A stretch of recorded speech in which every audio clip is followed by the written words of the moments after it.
Bonjour à tous et bienvenue dans cette nouvelle vidéo. On arrive à la moitié de notre petit marathon vidéo du mois de décembre.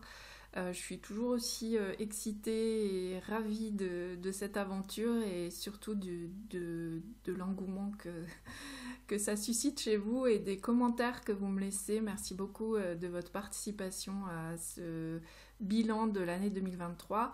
La question du jour, c'est quel est le type d'écriture que tu as le plus pratiqué pendant cette année 2023? Alors moi, j'ai l'habitude de partager les types d'écriture en trois parties.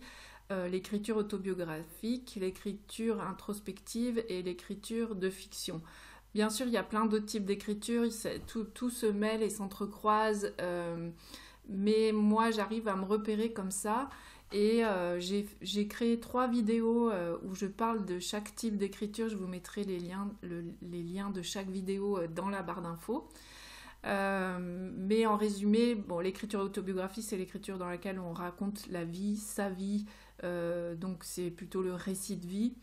Euh, L'écriture de fiction, mais c'est quand on crée des textes à partir de thèmes qui sont loin ou proches de nous, mais disons qu'on sort du pur souvenir et puis parfois on va vraiment dans des univers différents d'une autre. Et l'écriture introspective, c'est tout ce qui est qui se rapproche du journal, des pages du matin, dans lequel on va déposer nos émotions, on va déposer nos rêves, nos angoisses, nos espoirs. Voilà, ça j'appelle ça l'écriture introspective. C'est celle qui nous permet de peut-être de mieux nous connaître et aussi de prendre de la distance par rapport à ce qu'on peut vivre et qui est parfois difficile. Alors, la question c'est quel type de texte tu as le plus écrit cette année. Alors, je ne sais pas si vous avez remarqué dans ma vidéo d'hier, je crois que c'est la vidéo d'hier où je listais tous mes carnets, et bien, je me suis rendu compte, en fait, je m'en étais pas encore rendu compte, que cette année, je n'ai pas tenu de page du matin, ce qui ne m'était pas arrivé depuis très longtemps. J'en ai pas ressenti le besoin. En fait, moi, je me fixe pas de règles pour les pages du matin, si ce n'est que quand je m'y mets pour au moins un mois, parce que bah c'est pas en écrivant 2 3 jours que ça va me faire du bien. Il faut que voilà, je sais que ça prend du temps pour que ce soit vraiment efficace. Et en fait, bah, je pense que cette année, j'en ai pas vraiment ressenti le besoin, où j'ai trouvé d'autres moyens de déposer mes émotions. Ça veut pas dire que je n'y reviendrai pas, mais cette année, je l'ai pas fait. Donc, je pense que ce que j'ai le moins pratiqué, c'est l'écriture introspective, même si quand on fait de l'écriture autobiographique, c'est aussi de l'écriture introspective, puisque quand on raconte des souvenirs, parfois il y a des prises de conscience. Mais je range pas ça tout. Enfin voilà, il faut quand on fait des catégories, forcément il y a des angles morts, mais donc je dirais que celle que j'ai le moins pratiquée, c'est l'écriture introspective. Et ce que j'ai le après je pense que vient l'écriture de fiction que j'ai pratiquée dans les ateliers que j'anime, puisque moi j'écris en même temps que les participants, sauf exception. Mais le plus souvent j'écris, donc c'est ce que j'appelle écriture de fiction. C'est en général, je donne un sujet de départ, une contrainte au départ. Ça peut être la première phrase, ça peut être des mots à caser dans le texte, ça peut être des personnages, ça peut être une époque. Ça peut être, voilà, il y a plein de contraintes possibles pour faire de l'écriture de fiction. Et j'ai écrit pas mal de textes. Certains mériteraient d'être retravaillés pour avoir une belle vie. Dans le sens où il y a des textes que j'écris voilà, je suis contente de les avoir faits, mais j'ai pas spécialement envie de plus les partager qu'aux personnes qui étaient là à l'atelier. Et puis il y en a d'autres dont peut-être je suis un peu plus fière ou qui ont plus de valeur à mes yeux, et que du coup c'est intéressant que je retravaille certaines tournures de phrases, parce que quand on écrit dans les ateliers d'écriture, on n'a pas forcément le temps de se relire. Il y a souvent une contrainte de temps, donc les textes ont besoin après d'être retravaillés.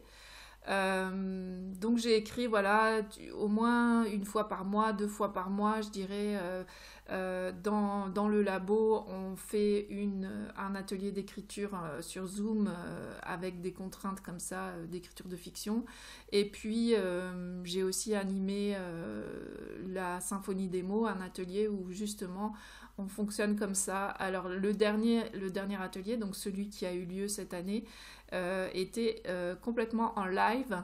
Donc on faisait toutes les séances sur Zoom et c'était vraiment chouette. Et du coup, bah voilà, il y a eu pas mal de textes créés comme ça. Alors, moi, je dois vous avouer que même dans mon écriture de fiction, je reste très proche de l'autobiographie. C'est plutôt de l'autofiction que j'écris. Moi, c'est vraiment ça que j'aime faire. Créer des univers, c'est beaucoup plus compliqué pour moi. Même quand je crois que c'était dans le labo, ouais, dans le labo, j'avais initié un projet où on devait créer un texte de science-fiction. Et là, moi, j'avais écrit un texte post-apocalyptique, mais ça se passait quand même dans un endroit que je connais très bien, où enfin, voilà, j'ai pu mettre des éléments de ma vie dans ce texte. J'ai toujours besoin de rattacher de rattacher mes textes à... Parfois, c'est juste une anecdote. Je me souviens, on avait dû écrire...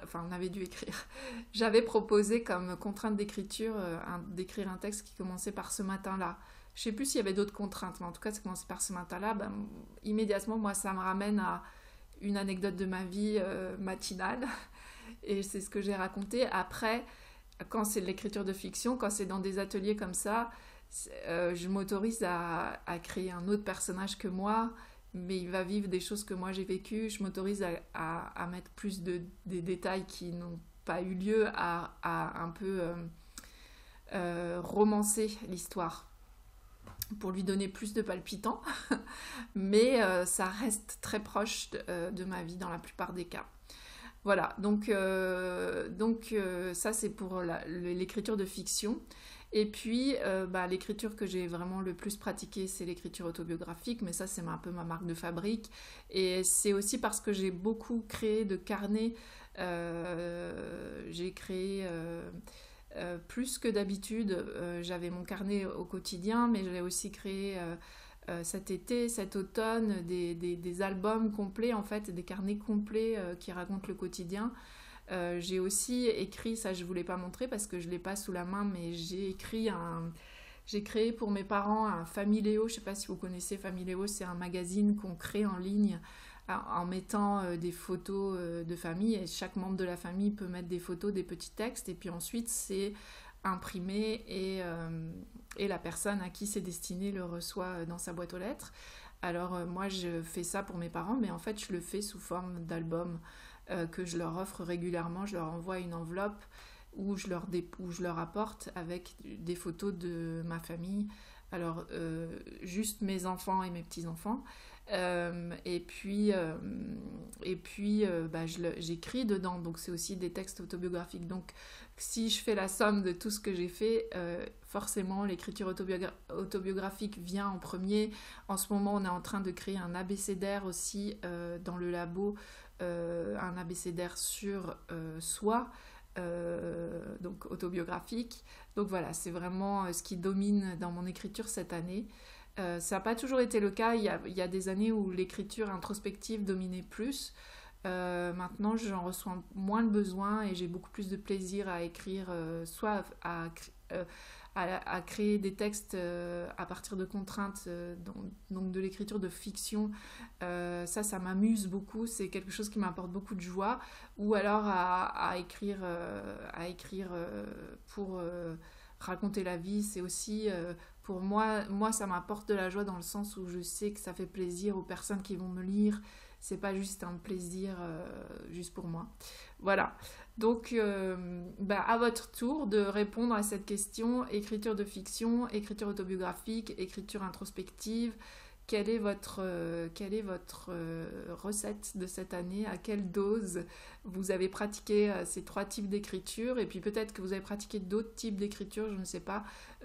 Peut-être que vous répartissez les types d'écriture de manière complètement différente. N'hésitez pas à me le dire dans les commentaires et du coup à me partager quelle a été votre recette à vous personnelle.